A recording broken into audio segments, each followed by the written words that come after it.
seems like that's like a big promise. And especially when we think, well, hey, all kinds of stuff has already happened that turned out terrible. So what the heck? What are we talking about here? And it looks like on the horizon there are a number of other things that could go wrong soon. Of course, what the lesson is saying is in the end, it'll all be resolved. And, there's it says it's up to us how long that is, right? It's up to us how long that is.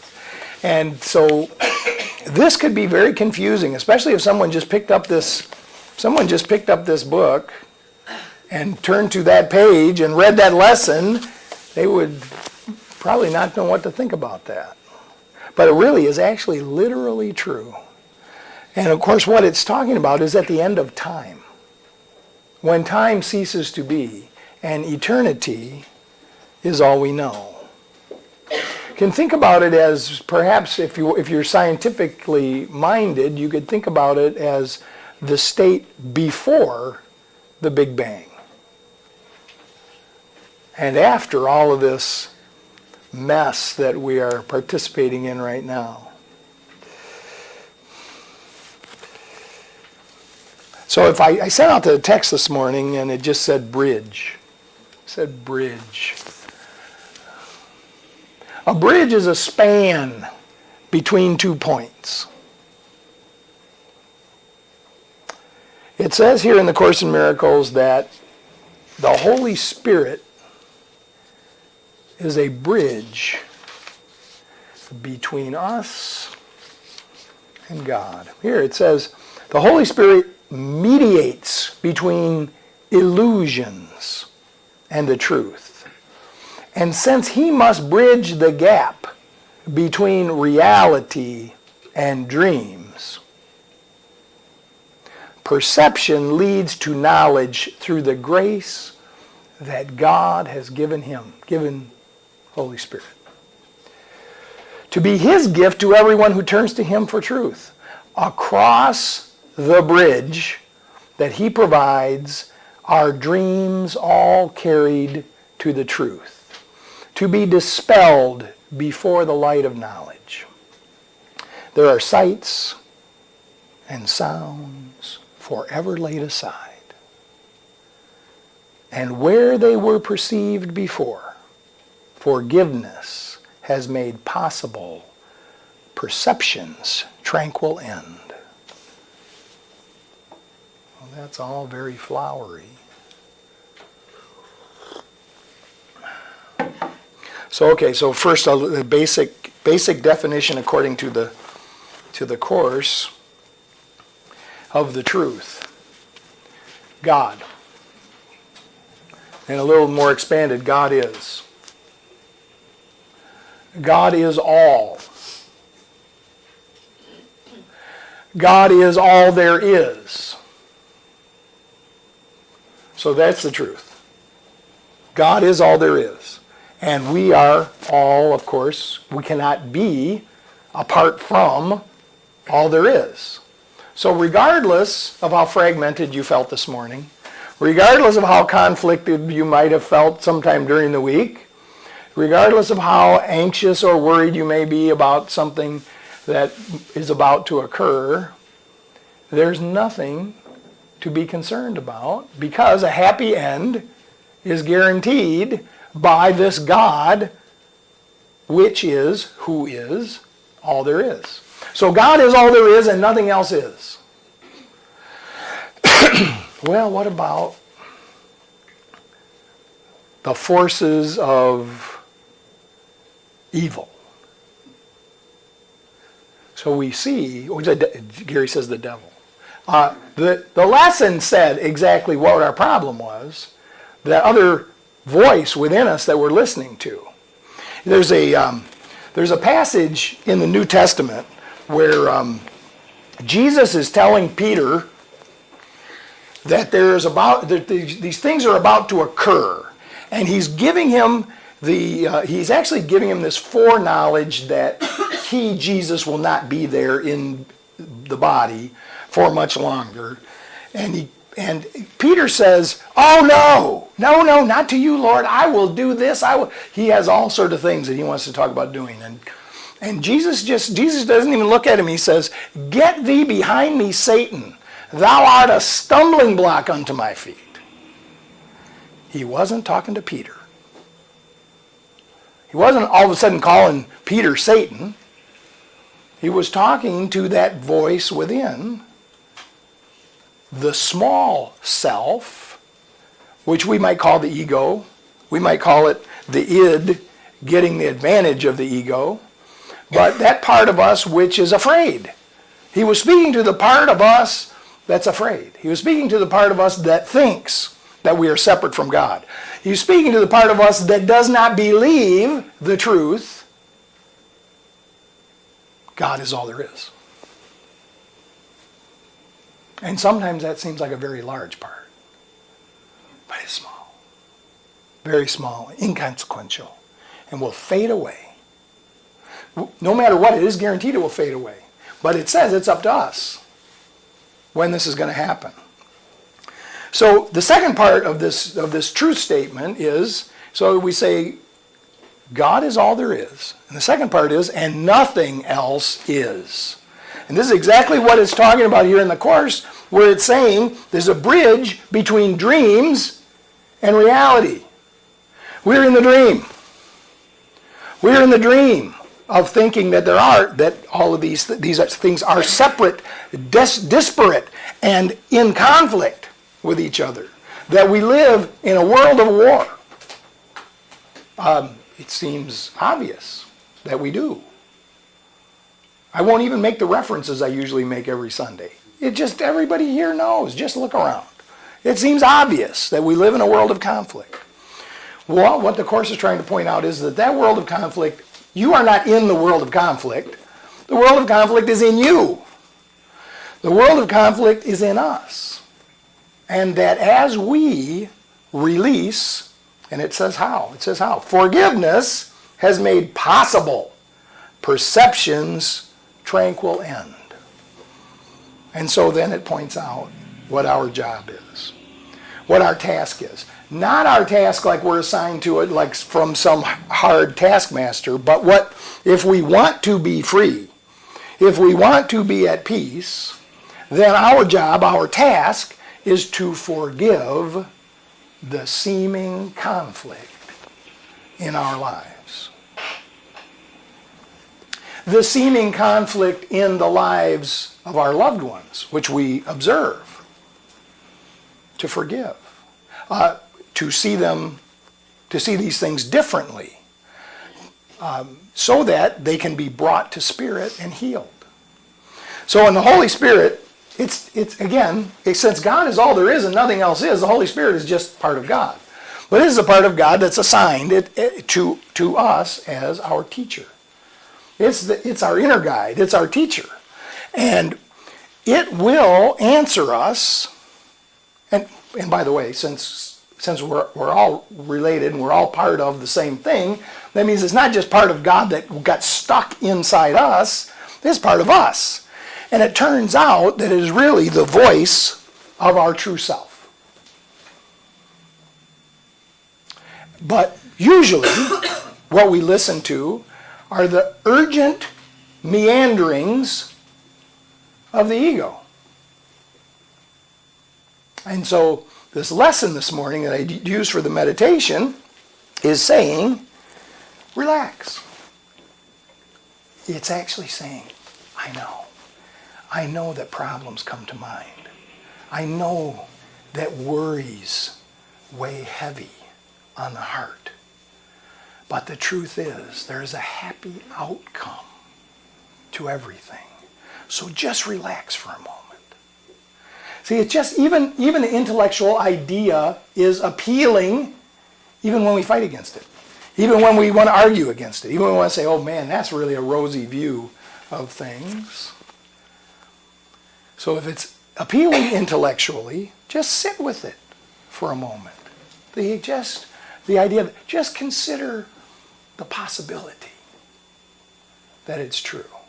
And once that possibility has been considered, and we begin to work with the extrapolation of the ideas that come to mind from that idea, we will begin to see alternatives in daily life to conflict.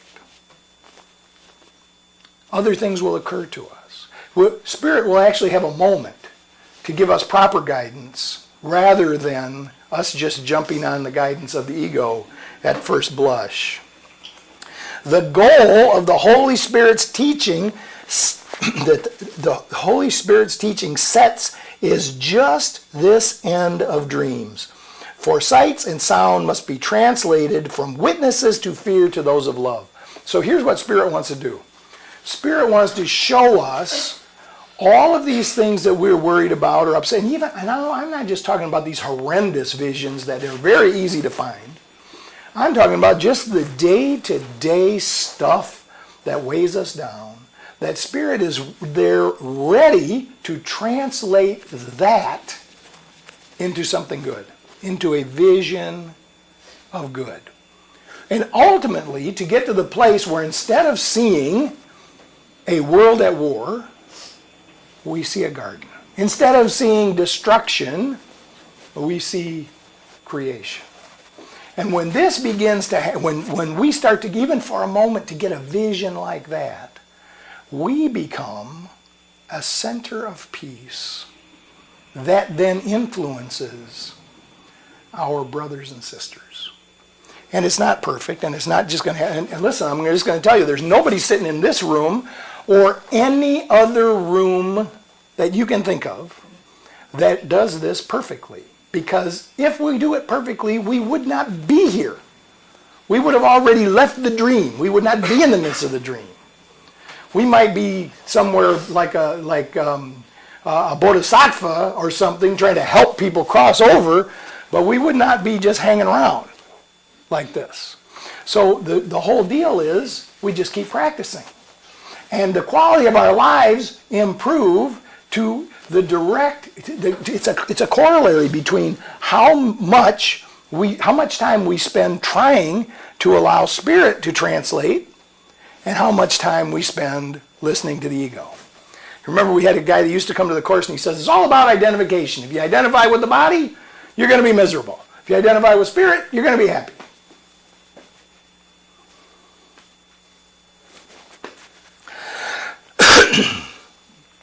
So from witnesses to fear. So I look around and I see that.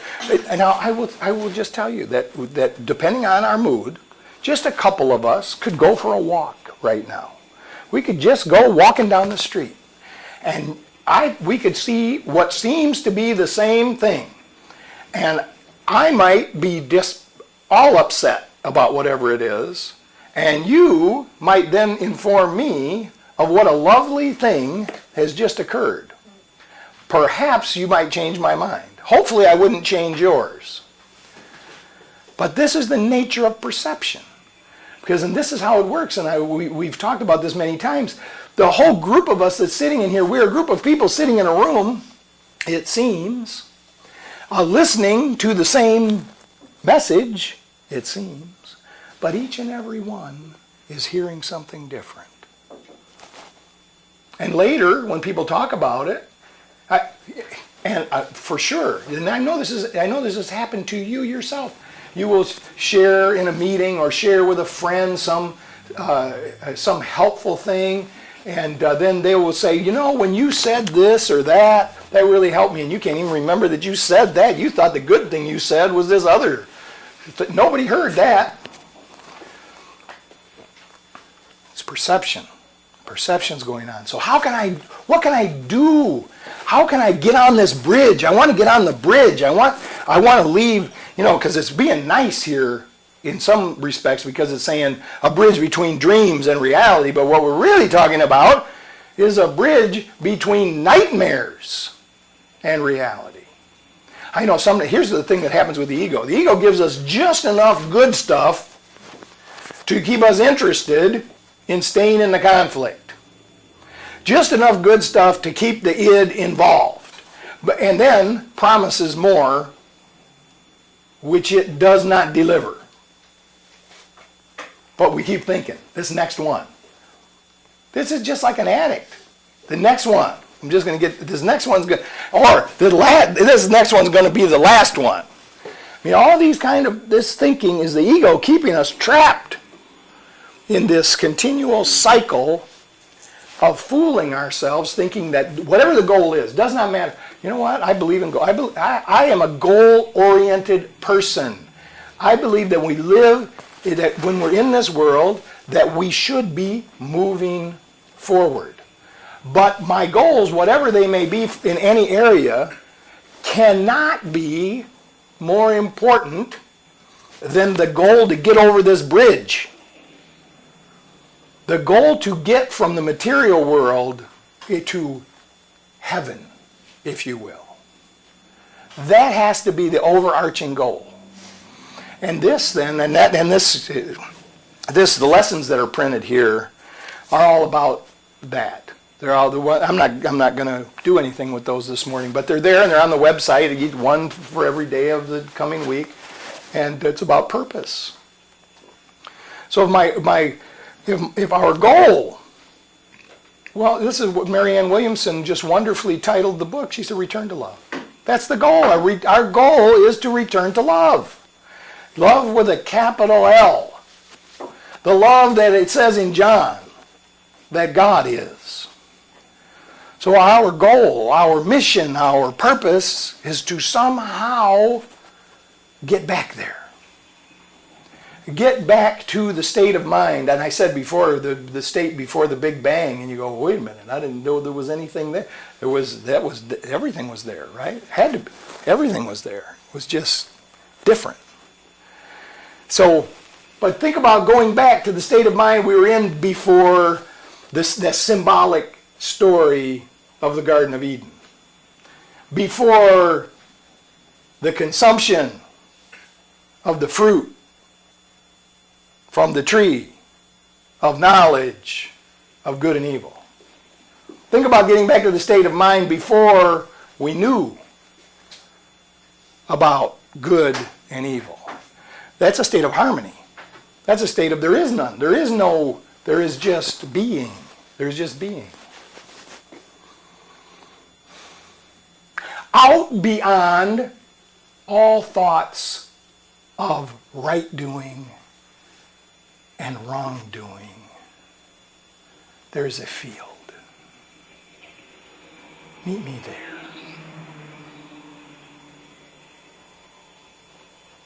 It's a quote from Rumi, and it just stuck out so much for me, because this is the problem. Our real problem is duality. And as long as we're in the material world, we're not going to solve it. We will not solve it. But from time to time, we will have those perfect moments. We will have a perfect moment, a moment of harmony. We'll have a moment of peace. We'll have a moment where we absolutely know 100% conviction that everything's okay. That we are one, that we are all one, and that everything's okay. And all of those things we were worried about, can't even remember them for a moment. A perfect moment. It's called the holy instant. If you but knew how much your Father yearns to have you recognize your sinlessness, you would not let his voice appeal in vain, nor would you turn away from his replacement for the fearful images and dreams that you have made. Everything in your life that you do not like, really everything in your life that you do like, you made it. You made it. And I'm not saying that yes, what I'm actually saying is you are the director of your own movie. You are the director. And we, like the rest of us, we're the directors of our own movies. And then at some level, at some subconscious level, we are also cooperating to keep the theater running. So he says, the Holy Spirit understands the means you made by which you would attain what is forever unattainable. The means we made of separation, which it's telling us is unattainable. So we think we ate the fruit of knowledge of good and evil. We believe that what we did doing that is we separated ourselves from God. What do we do in the story? It's a symbolic story. It's not history, folks. What we did after we ate the fruit was we hid. We hid from God. We became afraid. We were never afraid before. It said we walked with him in the cool of the evenings. Again, it's a symbol. It's beautiful, but it's a symbol. So we separate ourselves from God and we think we have made something which we cannot possibly make, and that is a world in opposition to his will. This is where the whole idea of Satan and evil and all of that comes from, is that somehow we, a small splinter of God, could make something in opposition to him. It's all in our minds. The whole business, it's all in our minds. And I'm not saying that it's in our minds in a place where we can just say, okay, I'm not going to think that way anymore. That's a start. But it takes work. It takes discipline. It takes meditation. It takes time spent with the text. It takes time. And it doesn't have to be this. I mean, today I'm talking about Course in Miracles. Next week I could be talking about Tao Te Ching. Next week I could be sitting here and just doing totally Old Testament stories. The message is in all of them. And I bring things up over and over again to continue to make this point of oneness. To continue to make this point that not only is God one, not only is God all there is, but that God is love. And so in any of these works that we read, any spiritual literature that we read, what we want to be looking for is the inspiration of love. Because that is the thing that puts us on the bridge so that we can cross back into heaven. So when Jesus is questioned about the law, because he's a teacher, and by the way, remember, he's revolutionary at the time. He is revolutionary at the time. He is telling people that the kingdom of